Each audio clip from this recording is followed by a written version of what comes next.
الحمد لله رب العالمين، والصلاة والسلام على سيد الأنبياء وأشرف المرسلين وعلى آله وصحبه وبارك وسلم أجمعين. أما بعد، فأعوذ بالله من الشيطان الرجيم. بسم الله الرحمن الرحيم.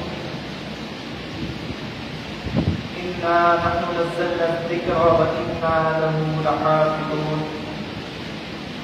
وقال تبارك وتعالى إجلالا وإكراما في شأن عظمة نبيه: إن الله وملائكته يصلون على النبي يا أيها الذين آمنوا صلوا عليه وسلموا تسليما. اللهم صل على سيدنا محمد وعلى آله وصحبه أفضل صلواتك وعدد معلوماتك وبارك وسلم. اللہ رب العزت کا بے پناہ فضل و کرم ہے کہ اس نے ہمیں اپنے پیارے حبیب آقا کریم حضور سیدنا احمد مجتبی محمد مصطفیٰ صلی اللہ علیہ وسلم کی امت بابرکت میں پیدا ہونے کا شرف بخشا ہے. حاضرین کرام، انشاءاللہ تعالی آج کے اس خطبے میں قرآن مجید کے اندر تبدیلی کے بارے میں جو آج موجودہ حالات میں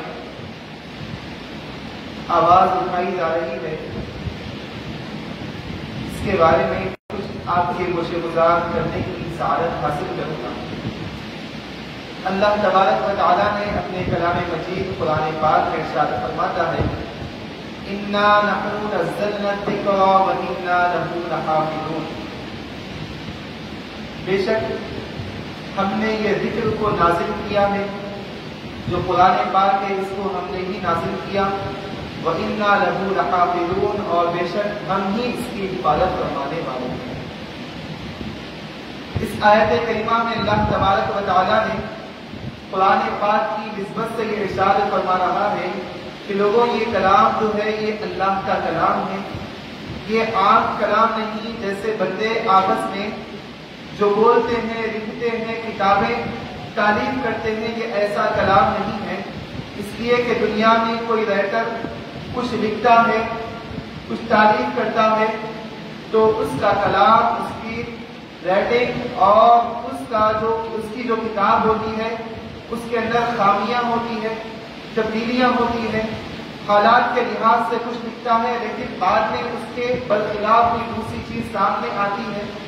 انسان اپنی سوچ سے کچھ لکھتا ہے، چاہے وہ عالم ہو یا مفتی ہو، چاہے مجدد ہو یا کوئی ڈاکٹر ہو یا کوئی انجینئر ہو یا کوئی ٹیچر ہو یا کوئی پی ایچ ڈی کا اسکالر ہو. اگر وہ کچھ لکھتا ہے، کچھ ریسرچ کر کے بتلاتا ہے تو یقیناً اس کی بات میں کچھ نہ کچھ ایسا کوئی پہلو ہوتا ہے جس میں خامی بھی ہو سکتی ہے، جس میں تبدیلی بھی ہو سکتی ہے، جس کو بدلنے کی گنجائش بھی ہو سکتی ہے، جس کے اندر کچھ مزید تحقیق کی گنجائش بھی نکل سکتی ہے. لیکن اللہ تبارک و تعالیٰ نے فرمایا کہ دیکھو، یہ ایسا کلام نہیں ہے بلکہ یہ اللہ کا کلام، رب العالمین کا کلام ہے. اس کو نازل فرمانے والا وہ رب ہے جو ساری دنیا کا خالق ہے، جو ساری دنیا کا پالنہار ہے. دنیا کو پیدا کرنے سے پہلے بھی وہ اللہ تبارک و تعالیٰ موجود تھا، اور دنیا کو ختم ہونے کے بعد بھی وہ اللہ تبارک و تعالیٰ کی ذات موجود رہے گی. جب وہ رب العالمین ساری دنیا کے ماضی، حال، مستقبل سے واقف ہے تو تب اللہ تبارک و تعالیٰ نے فرمایا کہ دیکھو، یہ کلام کو ہم نازل فرما رہے ہیں اور ہم جانتے ہیں کہ وقت کی ضرورت کے لحاظ سے مسلمانوں کو، ساری دنیا کی انسانیت کو کیا چیز ہونا ہے، کیا چیز نہیں ہونا ہے، قیامت تک انسانوں کو کون سی چیز کی ضرورت ہوگی، کون سی چیز کی ضرورت نہیں ہوگی، یہ سب چیزوں سے میرا رب بخوبی واقف ہے. تو اللہ فرماتا ہے کہ سنو، عام بندوں کے کلام میں تبدیلی ہو سکتی ہے لیکن رب العالمین نے جو کلام نازل فرمایا اس میں تبدیلی ہرگز نہیں ہو سکتی. اس لیے کہ ایک آدمی کتاب لکھتا ہے تو تبدیلی کرنے کے لیے وہ اپنے استاد کے پاس جاتا ہے، استاد اس میں تبدیل کرتا ہے، اس کے اندر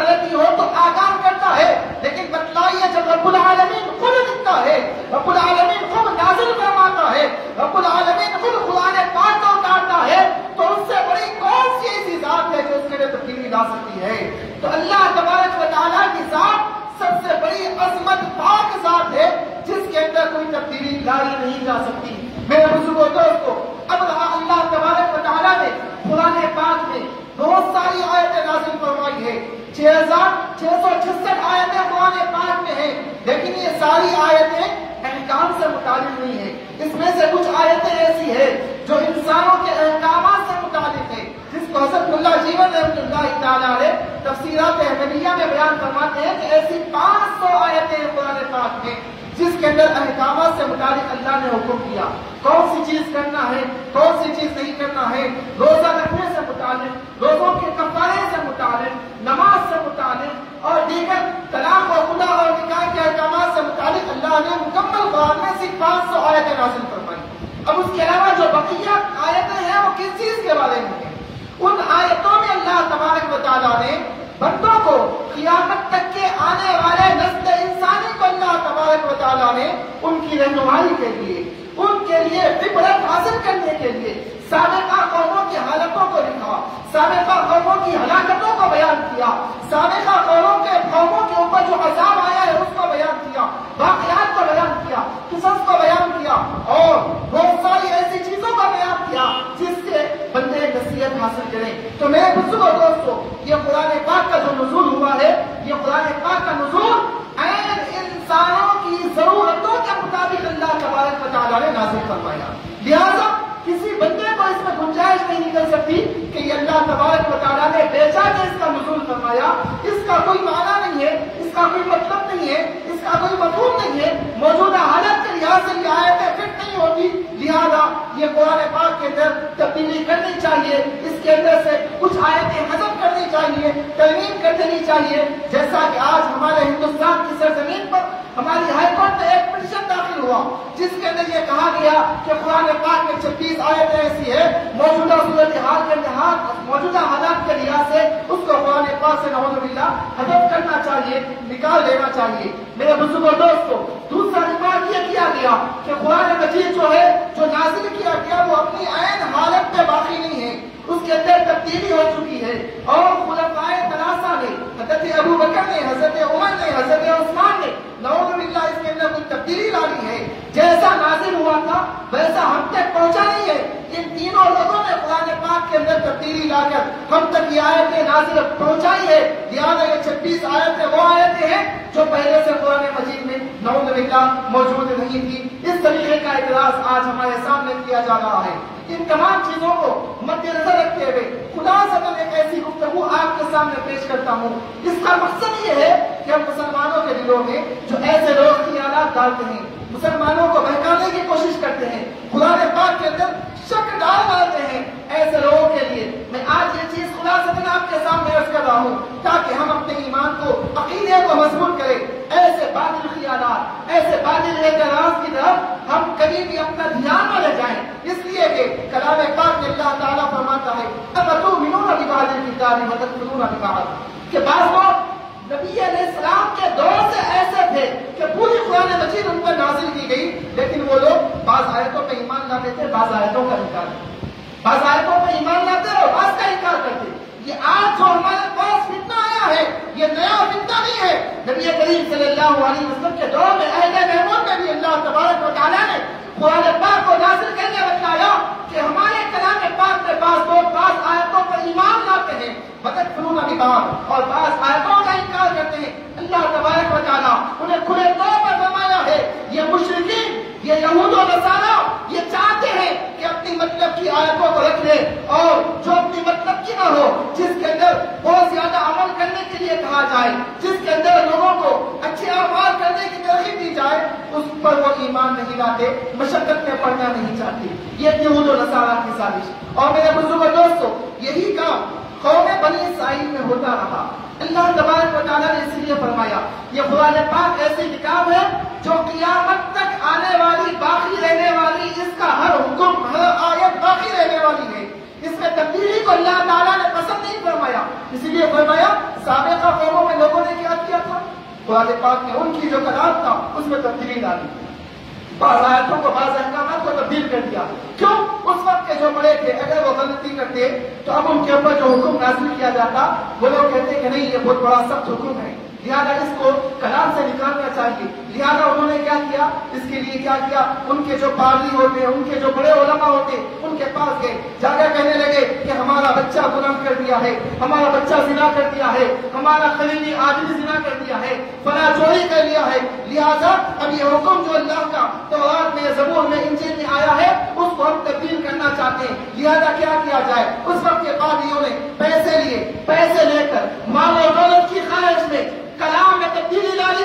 اللہ تبارک و تعالیٰ نے قرآن پاک میں بیان فرمایا کہ یہ لوگ وہ ہیں کہ جو ہدایت کو گمراہی کے بدلے ہدایت کو بیچ دیتے ہیں، گمراہی کو خریدتے ہیں، ہدایت کو بیچ دیتے ہیں. یہ لوگ ایسے ہیں مال کے عوض میں اللہ کے کلام میں تبدیلی لاتے ہیں. میرے بزرگوں دوستوں، آج بھی دنیا میں ایسے ہی لوگ ہیں جو آج کی موجودہ حکومت کے مقابلے میں آتے ہیں اور ان کو خوش کرنے کے لیے ان آقاؤں کی خوشی میں قرآن پاک میں اعتراض کرتے ہیں کہ یہ چیز ہمیں نکال دینی چاہیے، یہ چیز ہمیں قرآن سے حذف کر دینی چاہیے. یہ تو قدیم لوگوں کا طریقہ رہا جو قرآن پاک میں اللہ کے کلام میں تبدیلی لایا کرتے تھے. اس لیے اللہ نے فرمایا نہیں، اب یہ کلام پاک ہے، اس کو حفاظت کرنے کے لیے میں کسی انسانوں کو ذمہ داری نہیں دوں گا. اس کی حفاظت کی ذمہ داری میں اس وقت کے نبی کو نہیں، اس وقت کے صحابہ کو نہیں، تابعین تابعین کو نہیں، انسانوں کے ذمہ نہیں کروں گا. اس لیے اللہ نے فرمایا یہ کلام پاک قیامت تک باقی رہنے والا ہے،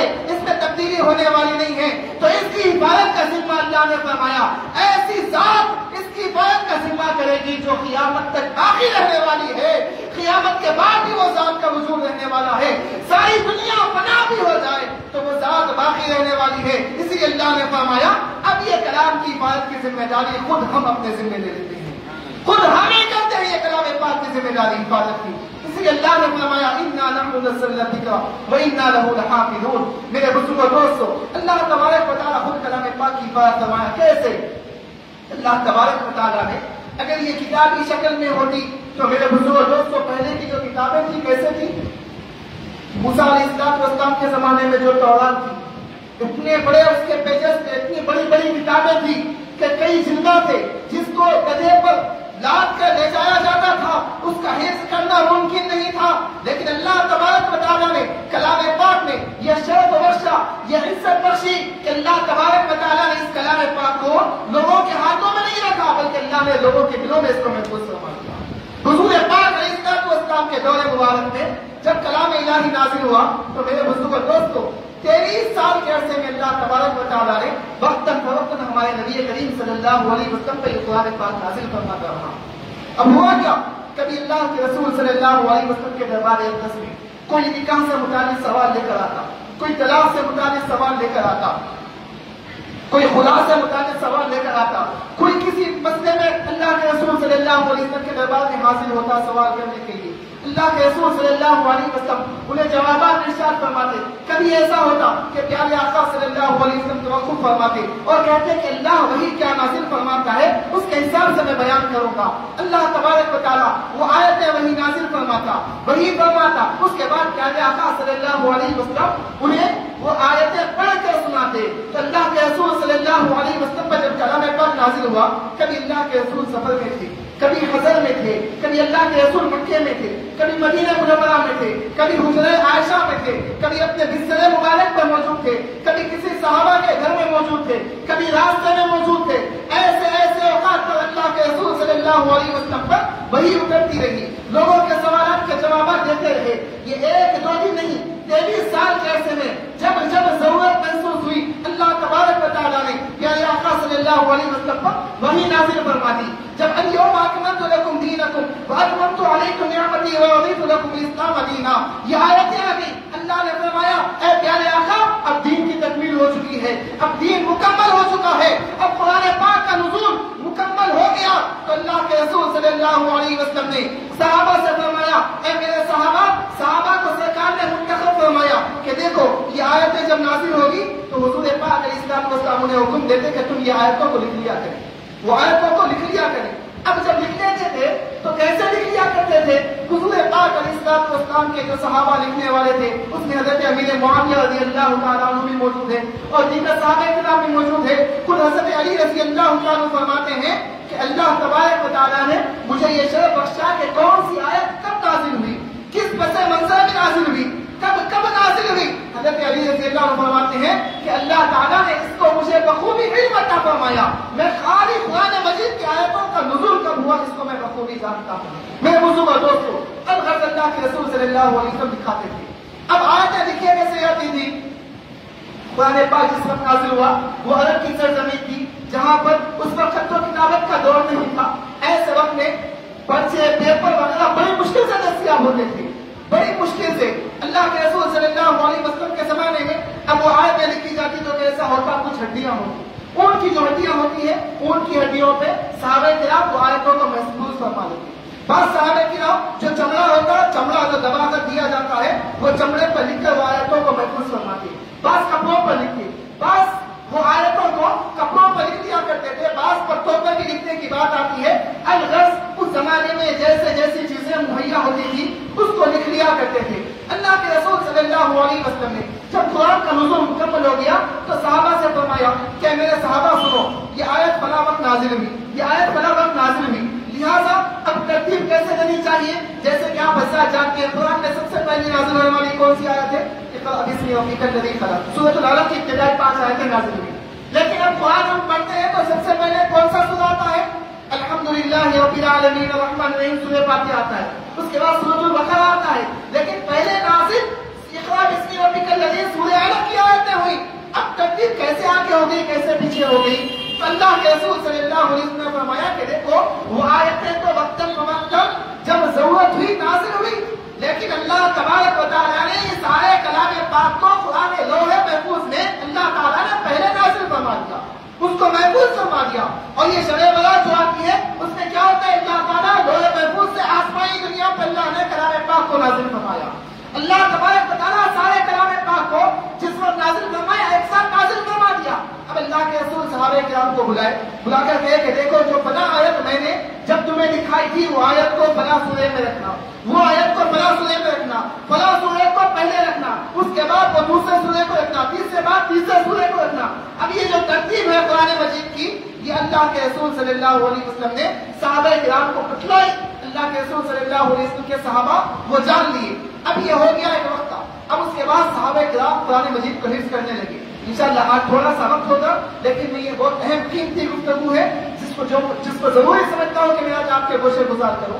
ہوا کیا مسئلہ کہ آپ اس کے بعد تدوین قرآن کا جو مسئلہ آیا اللہ کے رسول صلی اللہ علیہ وسلم کے حکم پر صحابہ کرام اس کو لکھ لیا کرے. اب حضور پاک علیہ السلام کے اتنے زیادہ صحابہ کرام تھے جو قرآن پاک کے حافظ بن گئے, ان کے دلوں میں قرآن محفوظ ہو گیا. اب جب قرآن محفوظ ہو گیا تو وہ قرآن کو کیسے منتقل کرتے تھے؟ باپ ہوتا تو اپنے بیٹے کو حافظ قرآن بناتا تھا, خود انہیں قرآن پاک کو سینوں سے سینے میں منتقل کیا کرتے تھے. اس لیے کہ لکھا ہوا موجود نہیں تھا, لکھا ہوا تھا سیدھا جگہ پر لکھا ہوا تھا. اب صحابہ حافظ قرآن تھے, وہ لوگ رمضان کے تراویح کے موقع پر وہ لوگ قرآن پاک کو پڑھ لیا کرتے تھے. حضور پاک علیہ السلام پوری مکمل قرآن مجید کا دور جبرائیل امین کے ساتھ رمضان میں کہہ لیا کرتے تھے. یہ مکمل قرآن مجید اس وقت ترتیب دے دیا گیا. اب جیسے ہی حضرت ابوبکر صدیق رضی اللہ عنہ کا دور آیا, ہمارے نبی کریم صلی اللہ علیہ وسلم دنیا سے پردہ فرمائے, آپ کا دور مبارک آیا تو اس دور مبارک میں ایک جنگ ہوئی. وہ جنگ کو جنگ یمامہ کہتے ہیں. وہ جنگ میں مسلمانوں کی ایک کثیر تعداد جس کے اندر شہید ہوئی, اور شہید ہونے والوں میں صحابہ کرام وہ صحابہ کرام بھی تھے جو حافظ قرآن تھے. حافظ قرآن صحابہ کرام ایک دو نہیں میرے بزرگ عزیز دوستوں, روایتوں میں آتا ہے کہ 70 صحابہ کرام ایسے تھے جو مکمل حافظ قرآن تھے. اور اس جنگ یمامہ میں ان حافظ قرآن صحابہ کرام کو شہید کر دیا گیا. جیسے ہی شہید کر دیا گیا, جنگ سے واپسی ہوئی, اور اس جنگ میں جس سے جنگ ہوئی تھی وہ مسیلمہ کذاب ایک جھوٹی نبوت کا دعویٰ کرنے والا شخص تھا, اس کے خلاف جنگ ہوئی. مسلمانوں کی تعداد ایک روایت میں آتا ہے کہ 500 مسلمان اس جنگ میں شہید ہوئے, بعض میں آتا ہے 600 مسلمان اس جنگ میں شہید ہوئے. جب اتنی تعداد مسلمانوں کی اس جنگ میں شہید ہو گئی تو حضرت فاروق اعظم رضی اللہ تعالیٰ عنہ حضرت ابوبکر کے پاس حاضر ہوئے. آ کر عرض کرنے لگے کہ حضرت میری ایک رائے ہے, میں یہ چاہتا ہوں کہ یہ اللہ کے رسول صلی اللہ علیہ وسلم پر جو نازل کیا گیا قرآن پاک ہے، جن پر ہمارا ایمان ہے، ہمارا عقیدہ ہے، اللہ تبارک و تعالیٰ نے اس کو ہمارا قانون بنایا ہے. یہ کتاب صحابہ کرام کے دلوں میں محفوظ تھی، لیکن اب آپ دیکھ رہے ہیں حالات کے لحاظ سے صحابہ کرام، جن صحابہ کو قرآن حفظ یاد تھا، وہ قرآن ایک کے بعد ایک صحابہ کرام شہید ہوتے جا رہے ہیں. اب یہ قرآن کی حفاظت کا سلسلہ اگر ایسے ہی رہے گا تو حافظ صحابہ کرام انتقال کرتے جائیں گے، دنیا سے پردہ فرما کے چلے جائیں گے، وصال کرتے جائیں گے. اب قرآن کی حفاظت کا بہت بڑا ذمہ ہوگا. اب لہذا میں آپ کی بارگاہ میں ایک رائے ہی عرض کرتا ہوں کہ قرآن پاک کو جمع کر لیا جائے. جتنے حافظ صحابہ کرام ہیں ان کو بلا کر، اب موجودہ جو حافظ خدا صحابہ ہیں ان کو بلا کر یہ قرآن پاک کو ایک صحیفے کے طور پر جمع کر لیا جائے. میرے بزرگ دوستوں، ایک مصحف کے طور پہ جمع کر لیا جائے. اسی لحاظ سے حضرت ابوبکر صدیق رضی اللہ تعالیٰ عنہ نے پہلے تو انکار کیا، یہ انکار کیا کہ میرے نبی صلی اللہ علیہ وسلم نے جو کام نہیں کیا میں کیسے کروں، اس لیے کہ حضور پاک اس زمانے میں ایک جگہ جمع کرنے کا حکم، ایک صحیفہ، ایک مصحف بنانے کا حکم نہیں دیے، لہذا میں کیسے کر سکتا ہوں. حضرت فاروق اعظم نے عرض کیا، اے خلیفہ رسول، اے امیر المومنین، دیکھیں صحابہ کرام کی کثیر تعداد تھی، لیکن اب بڑا نازک وقت ہے، صحابہ شہید ہوتے جا رہے ہیں، ہمیں محفوظ کرنا پڑے گا، اس لیے کہ قیامت تک یہ قرآن باقی رہنے والا ہے، لوگوں کو انسانیت کا درس دینے والا ہے، اسی میں تمام احکامات ہے، لہذا ہمیں اس کے محفوظ کرنے کے لیے کچھ نہ کچھ کرنا ضروری ہے. حضرت ابوبکر ایک دن، دو دن، 3 دن تک مباحثہ ہوتا رہا. اس کے بعد روایتوں میں آتا ہے کہ حضرت ابوبکر اس کام پر راضی ہو گئے. حضرت عمر بن خطاب رضی اللہ عنہ نے کہا کہ یہ کریں گے کیسے. اس وقت زید بن حارثہ رضی اللہ عنہ جو قرآن پاک کے حافظ تھے اور ان کو بڑا بنا کر حضرت فاروق اعظم نے، حضرت ابوبکر نے کہا کہ سنو، ایک کام یہ کرے کہ آپ اس کی ذمہ داری لے لیں. آپ کو معلوم ہے کہ نبی نے کون سی آیتوں کو، کون سے سورے کو کہاں رکھنے کا حکم دیا، آپ بخوبی واقف ہیں. آپ یہ ذمہ داری لے لیں، جتنے صحابہ ہیں سب کو بلائیں. حضرت زید بن حارثہ نے اس وقت جتنے صحابہ تھے سب کو بلایا، بلا کر ان سے پوچھا کہ دیکھو میرے علم میں جو ہے، مجھے اللہ کے رسول نے جو بتایا، اس کے لحاظ سے یہ آیت یہاں پر نازل ہوئی، یہ سورت اس کے بعد ہے، یہ فلاں آیت فلاں کے بعد ہے، آپ نے ترتیب دی. وہ صحابہ کرام نے کیا کیا، دیکھ کر کہنے لگے، ویریفائی کر لیے، کہے کہ ہاں ہم کو بھی اللہ کے رسول نے ایسے ہی بتایا تھا، ہم کو بھی ایسے ہی حافظ سے قرآن یاد ہے. لہٰذا حضرت عثمان غنی، حضرت عمر بن خطاب اور حضرت ابوبکر صدیق کے دور میں کیا ہوا، جتنی چیزیں چمڑے پر اور جتنی چیزیں اونٹ کی ہڈیوں پر اور جتنی چیزیں کپڑوں پتوں پر جیسے ہی لکھی تھی، سب کو ایک جگہ کر لیا گیا، ایک مصحف تیار کر دیا گیا. اس کے بعد ہوا یہ کہ حضرت عمر بن خطاب رضی اللہ عنہ کے دور میں اسلام تیزی سے پھیلتا ہے. حضرت عثمان غنی رضی اللہ عنہ کا دور جب آیا تو دیکھا گیا کہ اسلام صرف عرب میں نہیں، اب عجم کی سرزمین پر بھی پہنچ چکا ہے. عرب جس کو کہتے ہیں جہاں پر عربی بولی جاتی ہے، سعودی عربیہ اور ایسے علاقے جہاں پر عربی بولی جاتی ہے اس کو عرب کہا جاتا ہے. اب عرب سے ہٹ کر عجم میں بھی اسلام تیزی سے پھیلتا گیا. ہندوستان کی سرزمین عجم کہلاتی ہے. جتنے علاقے سعودی عربیہ اور دیگر عرب میں رہنے والے ہیں، ان کنٹریوں کے علاوہ جتنے علاقے ہیں سب عجم کہلاتے ہیں، عرب کے علاوہ. تو وہاں سے کیا اسلام پھیلتا گیا. حضرت عثمان غنی رضی اللہ عنہ نے کہا کہ نہیں، اب یہ قرآن تیزی سے پھیلتا جا رہا ہے، ہمارا دین تیزی سے آگے بڑھتا جا رہا ہے، خطہ اسلام اور مزید اضافہ ہوتا جا رہا ہے، لہٰذا قرآن پاک صرف عرب کی سرزمین پہ نہیں رہے گا، لوگوں تک بھی پہنچنے والا ہے.